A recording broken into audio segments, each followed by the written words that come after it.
Hello friends, welcome back to my channel. అందరూ ఎలా ఉన్నారు? అందరూ బాగున్నారా? నేనైతే చాలా బాగున్నాను. మీ అందరూ కూడా బాగుండాలని కోరుకుంటున్నానండి. ఈరోజు అయితే నేను ఇంకొక టేస్టీ వెజ్ కర్రీతో మీ ముందుకు వచ్చేసాను.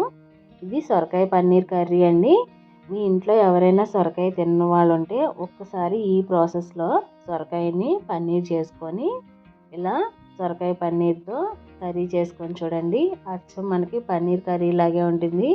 చాలా చాలా టేస్టీగా ఉంటుంది.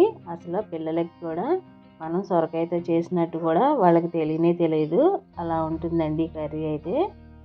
చూడండి, అచ్చం పన్నీర్ పీస్ లాగే ఉంది కదా. మీకు రెండు పక్కలు కూడా నేను చూపిస్తున్నాను చూడండి. సొరకాయ పన్నీర్ అండి ఇది. నేను సొరకాయతోనే ఇలా పన్నీర్ లాగా చేశాను. కర్రీని కూడా ఒకసారి ప్రాసెస్ అయితే చూసేద్దాం. మరి ఫస్ట్ అయితే నేను ఇలా కొంచెం ముదురుగా ఉన్నది నా దగ్గర ఉంటే నేను తీసుకున్నానండి. మీ దగ్గర మ్యాక్సిమం లేతది ఉంటే లేతదే తీసుకోండి. అలా మధ్యలో పాటు తీయాల్సిన అవసరం కూడా ఉండదు లేతది తీసుకుంటే.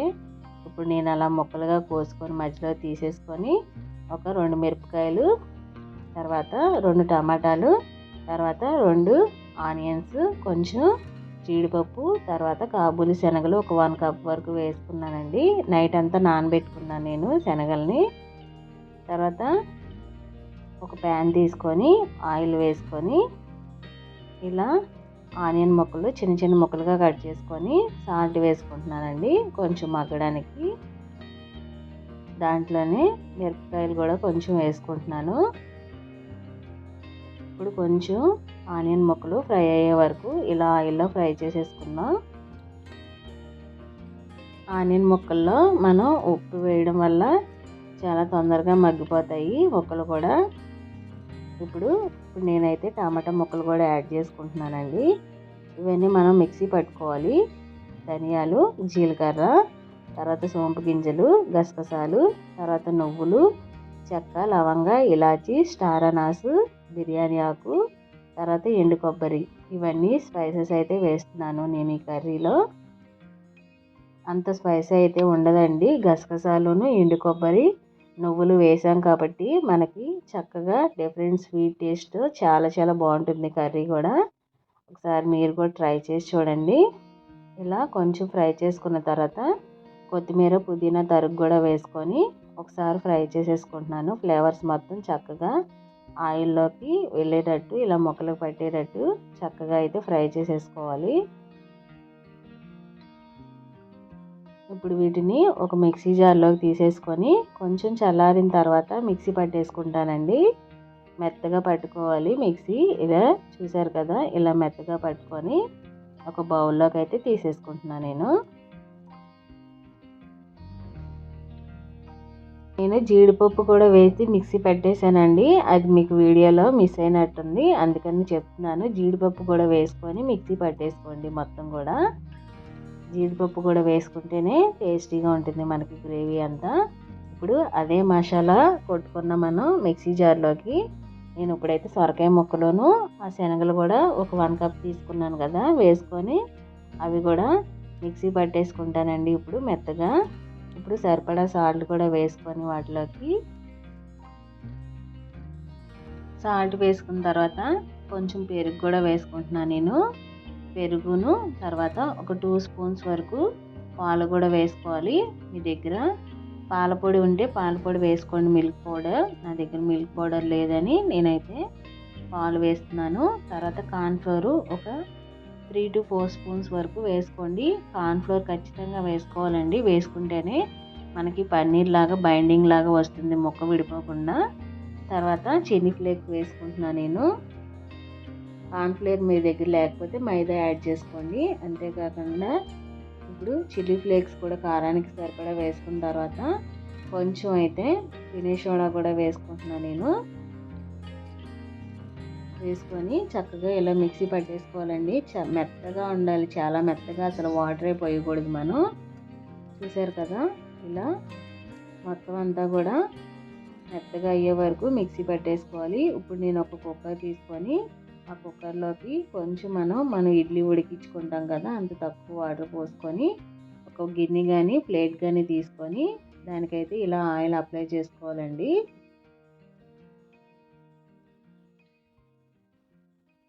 అప్లై చేసుకొని ఇప్పుడు ఆ బ్యాటర్ అంతా కూడా నేను ఆ గిన్నెలో అయితే వేసుకుంటున్నాను. మనకి ఈ బ్యాటర్ ఉడకడానికి కొంచెం 4 to 5 విజిల్స్ వరకు పడుతుందండి. లేదని అనుకుంటే మీరు ఇడ్లీ పాత్రలో పెట్టుకొని ఉడికించేసేసుకోవచ్చు. నేనైతే కుక్కర్లో పెట్టుకున్నానండి, తొందరగా అయిపోతుందని. కుక్కర్లో పెట్టుకోకుండా నార్మల్గా కూడా ఉడికించుకోవచ్చు మనం ఇడ్లీ పాత్రలో. నేను ఇలా పెట్టుకొని మొత్తం అంతా పైన కూడా మొత్తం ఎడ్జెస్ అన్నీ చక్కగా ఇలా ఈక్వల్గా ఇలా మొత్తం అంతా కూడా ఒక స్పూన్తో ఇలా సరి చేసుకొని మొత్తం ఇలా కుక్కర్ అయితే పెట్టుకుంటున్నానండి. ఇది ఒక 3 to 4 విజిల్స్ అయినా పెట్టుకోండి, లేకపోతే 5 విజిల్స్ పెట్టుకున్నా పర్వాలేదు. మనం ఓపెన్ చేసి చూస్తే మనకు అర్థమైపోతుంది తర్వాత లోపల ఉడికిందా లేదా అని. చూసారు కదా, మనకి బౌల్కి అంటకుండా ఇలా మనం చూడగానే అర్థమైపోతుంది ఉడికిపోయిందని. నేనైతే ఒక 5 విజిల్స్ వరకు అయితే వేయించుకున్నానండి. తర్వాత స్పైసెస్ వేసుకొని ఆయిల్లో ఒక ప్యాన్ తీసుకొని ఆయిల్లో స్పైసెస్ వేసుకొని తర్వాత మసాలా పేస్ట్ వేసుకొని ఇలా ఆయిల్లో ఫ్రై చేసేసుకుంటున్నాను.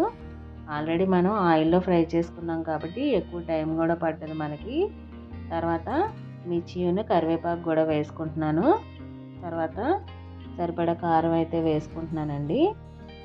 కొంచెం పసుపు కూడా వేసుకుంటున్నాను. తర్వాత వేసుకొని ఇలా కలుపుతూనే ఉండాలి. నాన్ స్టిక్ అయితే పర్వాలేదు, కానీ నేను స్టీల్లో వాడుతున్నాను కాబట్టి కింద అడుగు పట్టేస్తుంది. అందుకని దగ్గరుండి కలుపుకుంటూనే ఉండాలి. మొత్తం ఈ గ్రేవీ అంతా చక్కగా చిక్కబడే వరకు, దగ్గరికి అయ్యే వరకు, ఆయిల్ మొత్తం పైకి ఫ్లోట్ అయ్యే వరకు కూడా. తర్వాత కొంచెం పెరుగు కూడా యాడ్ చేసుకుంటున్నానండి. నేను పెరుగు ఒక 2 స్పూన్స్ వరకు యాడ్ చేసుకుంటున్నాను. మనం పన్నీర్ కర్రీలో కొంచెం పెరుగు కూడా యాడ్ చేసుకుంటాం కదా, సేమ్ అలాగే ఇలా దీంట్లో కూడా ఒక 2 స్పూన్స్ వరకు పెరుగు యాడ్ చేసుకోవాలి. అసలు స్పైసీగా ఉండదండి, చాలా చాలా బాగుంటుంది ఈ గ్రేవీ అయితే. ఒకసారి మీరు కూడా ఇదే ప్రాసెస్లో ఇదే ఇంగ్రీడియంట్స్తో ఇలా ట్రై చేసి చూడండి, చాలా బాగుంటుంది. ఇప్పుడు గ్రేవీ కోసం ఒక 1 గ్లాస్ వరకు ఇలా వాటర్ అయితే వేసుకొని లిడ్ క్లోజ్ చేసేసుకున్నాను నేను. ఇప్పుడు ఈ పన్నీర్ ముక్కలను అయితే కట్ చేద్దాం. ఇప్పుడు ఇలా మనకి ఎడ్జెస్ అంతా ఫస్ట్ అయితే చాక్తో ఇలా కట్ చేసేసుకోవాలండి. కట్ చేసుకున్న తర్వాత ఒక ప్లేట్ తీసుకొని ఇలా అయితే మనం రివర్స్ చేసుకోవాలి. మొత్తం ఆ బౌల్ని రివర్స్ చేసుకొని ఇలా ట్యాప్ చేస్తే నిదానంగా మనకి చక్కగా ఊడొచ్చేస్తుందండి. కానీ చల్లారాలి, చల్లారిన తర్వాతే మొత్తం ఈ ప్రాసెస్ అంతా చేయాలండి. చల్లారకుండా మీరు తీసారంటే కనుక కింద అడుగు పట్టేస్తుంది గిన్నెకి.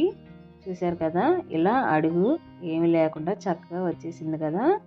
ఇప్పుడు చిన్న చిన్న ముక్కలుగా కట్ చేసేసుకుందాం. చూసారు కదా, ఒక పీస్ అయితే నేను కట్ చేసి చూపిస్తున్నాను చూడండి. ఇప్పుడు వాటిని నేను ఇలా చిన్న చిన్న ముక్కలుగా కట్ చేసుకొని పన్నీర్ ముక్కల్లా కట్ చేసుకొని దాంట్లోకి అయితే వేసేసుకుంటున్నాను. నేను అల్లం వెల్లుల్లిపాయ పేస్ట్ ఫస్ట్ ఆయిల్లో వేయడం మర్చిపోయానండి. అందుకని ఇప్పుడైతే వేసుకుంటున్నాను నేను. మీరైతే ఫస్టే యాడ్ చేసుకోండి అల్లం వెల్లుల్లిపాయ పేస్ట్ కూడా. ఇప్పుడు మొత్తం చక్కగా గ్రేవీ అంతా దగ్గర పడిపోయి ఆయిల్ పైకి ఫ్లోట్ అయ్యే వరకు మనం ఉడికించుకోవాలి. లాస్ట్లో ఫైనల్గా కొంచెం కస్తూరి మేతి కూడా యాడ్ చేసుకొని కొత్తిమీర పుదీనా తరుగుతో లాస్ట్లో మొత్తం అంతా గ్రేవీ మొత్తం కలిసేటట్టు కాసేపు ఇలా లిడ్ క్లోజ్ చేసి పెట్టుకోవాలండి. ఇలా ఫైనల్గా కొంచెం షుగర్ యాడ్ చేసుకోండి. ఓన్లీ 1 స్పూన్ వరకు యాడ్ చేసి చూడండి, ఫ్లేవర్ చాలా బాగుంటుంది. అస్సలు స్కిప్ చేయవద్దు షుగర్ని అయితే. చూసారు కదా, చక్కగా పన్నీర్ ముక్కలు ఎక్కడా విడిపోకుండా ఎంత బాగా వచ్చినాయో. ఇది సొరకాయ అంటే అసలు ఎవరు నమ్మరు కదా, చూడడానికి పన్నీర్ కర్రీ లాగే ఉంది. ఒకసారి మీ ఇంట్లో ఎవరైనా సొరకాయ కూర తిన్నారని అనుకుంటే ఒకసారి ఈ ప్రాసెస్లో మీరు కూడా చేసుకొని చూడండి.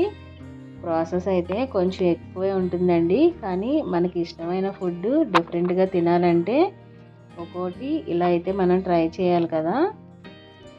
మీకు ఎప్పుడైనా ఖాళీగా ఉన్నప్పుడు మీకు ఎప్పుడైనా డిఫరెంట్గా తినాలనిపిస్తే కనుక ఒకసారి ఈ ప్రాసెస్లో సొరకాయ అయితే చేసుకొని చూడండి. అంతేకాకుండా సొరకాయ హెల్త్కి కూడా చాలా మంచిది కదా, వెయిట్ లాస్కి యూజ్ అవుతుంది. అంతేకాకుండా మనకి ఫీవర్ వచ్చినప్పుడు కూడా ఎక్కువగా సొరకాయనే ప్రిఫర్ చేస్తారు కదా. అందుకనే ఒకసారి సొరకాయ ఎవరైతే తిన్నారో ఈ ప్రాసెస్లో మీరు కూడా చేసుకొని చూడండి. చాలా ఇష్టంగా తింటారు. పిల్లలకైతే అస్సలు అది సొరకాయ అని తెలియదు. సొరకాయ పన్నీర్ కర్రీ అని మీరు చెప్తేనే వాళ్ళకి తెలుస్తుంది. మీ అందరికీ వీడియో నచ్చిందని అనుకుంటున్నాను. వీడియో నచ్చితే ప్లీజ్ లైక్ షేర్ సబ్స్క్రైబ్.